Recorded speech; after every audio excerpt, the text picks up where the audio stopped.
আসসালামু আলাইকুম প্রিয় দেশবাসী, সকলকে মাহে রমজানের শুভেচ্ছা। রমাদান মোবারক।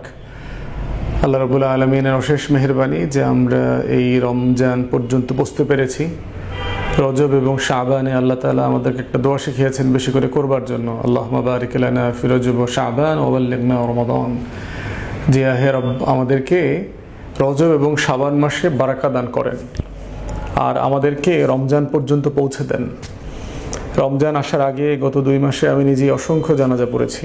নির্বাচনী জনসংযোগের মাঝামাঝি বিভিন্ন জায়গাতে গিয়ে অসংখ্য জানাজা পড়তে হয়েছে। এর মানে হচ্ছে যে অনেক মানুষ এবং তরুণ ইয়াং লোকদের জানাজাও পড়েছি, তারা রমজান আসার আগেই চলে গেছেন। অতএব আল্লাহ রাব্বুল আলামিনের শুকরিয়া আদায় করছি যে রমজানের প্রথম দিন পর্যন্ত আল্লাহ তাআলা আমাদেরকে বাঁচিয়ে রেখেছেন এবং রোজা রাখার যাদেরকে তৌফিক দিয়েছেন। এখন নির্বাচন হয়ে গেছে এবং নির্বাচনের খুব অল্প সময়ের ব্যবধানে রমজান শুরু হয়ে গেছে, জাতীয় নির্বাচন। তো জাতীয় নির্বাচনের পরে বাংলাদেশের সাধারণ মানুষের যে মুড অবজার্ভ করতেছি সেটা সারা দেশেই বেশ সম্বার আর কি, খুব খুব স্তম্ভিত এরকম একটা মুড হয়ে আছে আর কি। তো আমরা বিভিন্ন জায়গাতে গণমাধ্যমে ইতিমধ্যে নতুন সরকারের কাছে যে জনপ্রত্যাশাগুলো আছে সেগুলো নিয়ে ইতিমধ্যে কথা বলেছি এবং মাননীয় প্রধানমন্ত্রী দেখলাম যে ওনার মন্ত্রিসভার মিটিংয়েও প্রায় একই বিষয়গুলো নিয়ে উনি বার্তা দিয়েছেন এবং নির্দেশনা দিয়েছেন।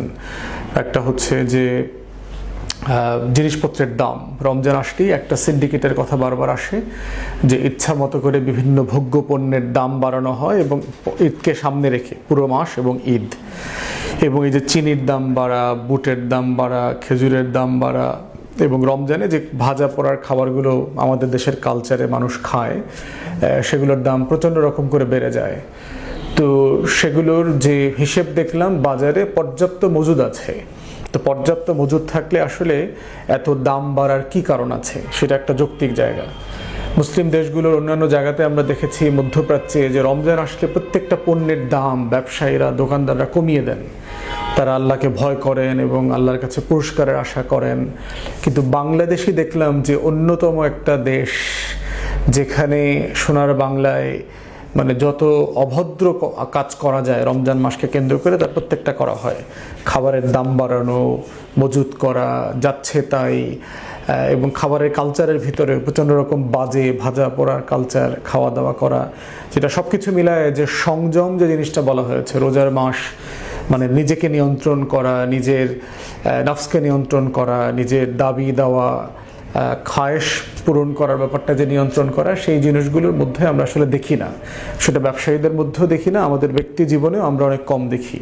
খাওয়া মানে যে কালচার পার্টিকুলারলি আছে, সন্ধ্যার আগে পরে যে ভাজা পোড়া খাবারটা খাওয়া হয় যেটা খুবই অস্বাস্থ্যকর, প্রচণ্ড রকম মানে পিপাসা তৈরি করে এবং প্রচণ্ড রকম করে শরীরের ক্ষতি করে এরকম খাবার, এবং এই খাবারগুলোর উপরই দাম কেনা বেচা অনেক বাড়তি কমতি হয়ে যায় আর কি।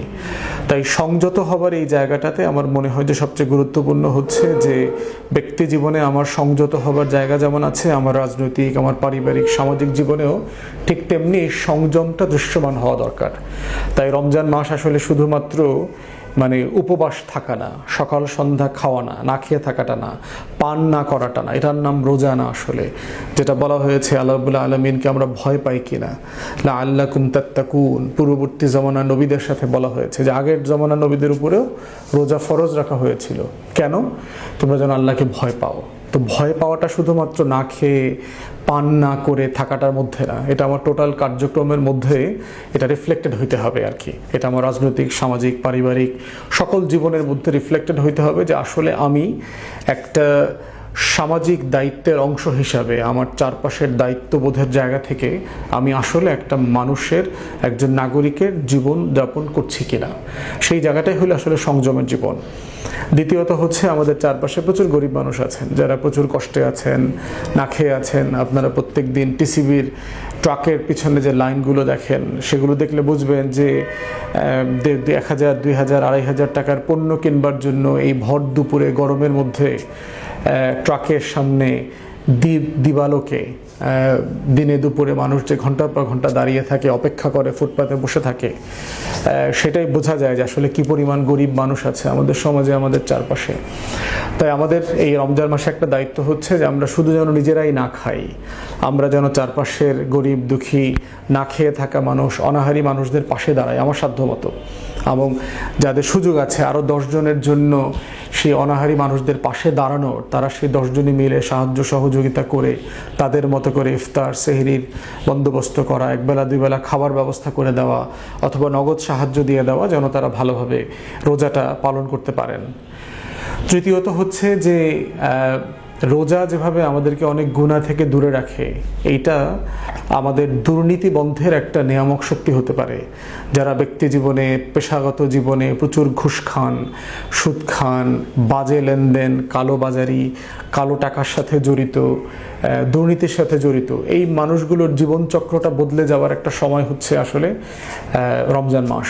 আমরা নিজেরাও দুর্নীতি নিয়ে প্রচুর কথা বলছি। বাংলাদেশে দুদক নামক একটা প্রতিষ্ঠান আছে, যদিও এটা খুবই আয়রনি এবং ট্র্যাজেডি যে এটা একটা মুসলিম দেশ, যেখানে লক্ষ লক্ষ মসজিদ মাদ্রাসা আছে, যেখানে মানুষ কোরআন তেলাওয়াত করে, কোরআনের খুতবা হয়, প্রতি শুক্রবারে রোজা রাখে, কিন্তু সেই দেশে একটা দুদক নামে একটা প্রতিষ্ঠান আছে, যেই প্রতিষ্ঠানটা নিজেও দুর্নীতিগ্রস্ত। দুদকের অত্যন্ত সিনিয়র সম্মানিত কর্মকর্তারা পর্যন্ত আমাকে বলেছেন যে দুদকের প্রত্যেকটা ইট পাথরের সাথে দুর্নীতি জড়িয়ে আছে। দুর্নীতি বাংলাদেশের সমাজটাকে মানে উই পোকার মতো, ঘুণ পোকার মতো খেয়ে ফেলেছে।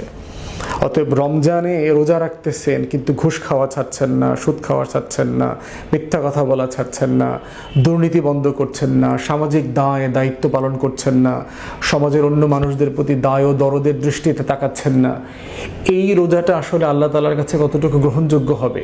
এইটা কি আসলে রোজার পারপাস কিনা? রোজা কি আসলে আল্লাহ তাআলা সাওম মানে কি? কুতিবা আলাইকুমুস সিয়াম যে বলেছেন, এই সিয়ামটা মানে কি? যে পুড়ে ফেলে সব কিছু। কি পুড়ে ফেলে? আমার ভিতরকার যত নফসানিয়াত, খাহেসাত আছে, যত বাজে জিনিস আছে, আমার জন্য বাজে আকাঙ্ক্ষা আছে, এগুলোকে সে পুড়ে ফেলে, গুনাহগুলোকে পুড়ে ফেলে, অন্যায় আকাঙ্ক্ষাগুলোকে পুড়ে ফেলে আমাকে পবিত্র করে দেয়, পিউরিফাই করে দেয়। এবং এইটা কেন? আল্লাহ তাআলার ভয়। তো সেই বিষয়টা আমাদের রোজাদার, মুসল্লি, মসজিদে যাওয়া মানুষগুলোর ভিতরে আসলে প্রাত্যহিক জীবনে রিফ্লেক্টেড হচ্ছে কিনা, সেটা রোজার একটা গুরুত্বপূর্ণ অনুষঙ্গ। তাই আসেন আমরা এই রমজান মাসে শুধুমাত্র উপোস না থেকে, শুধুমাত্র পিপাসার্থ থেকে না, শুধুমাত্র না খেয়ে না পান করে না, বরং হচ্ছে যে আমরা রোজার যে হোলসেল পারপাস, যে আমাদেরকে পরিশুদ্ধ করা, আমাদেরকে একটা খলিফা বানানো, আল্লাহ তাআলার খলিফা মানে কি? যে একটা গুড সিটিজেন, ধরেন একটা রাষ্ট্র যেরকম ভালো নাগরিক দেখতে চায়, একটা রেসপন্সিবল সিটিজেনশিপ দেখতে চায়, যে সামাজিক দায়বদ্ধতার মধ্যে বাস করে, ঠিক তেমনি আল্লাহ তাআলা আমাদেরকে এমন একজন মানুষ হিসেবে দেখতে চান, বান্দা আকারে দেখতে চান, যে তার সকল দায়বদ্ধতা, সকল ঋণ চারপাশের, এটা প্রত্যেক দিন সে মেটায়। আসেন এই পুরো রমজান মাস আমরা সংযত থেকে, সংযম পালন করে সেই দায়, আল্লাহ রাব্বুল আলামিনের দায় এবং বান্দার প্রতি বান্দার দায়, সৃষ্টির প্রতি যে দায়, এই সকল দায় এবং দরদের সাথে মিটাই। আল্লাহ তাআলা সেই তৌফিক যেন আমাদেরকে দেন। সবাইকে ধন্যবাদ। আসসালামু আলাইকুম।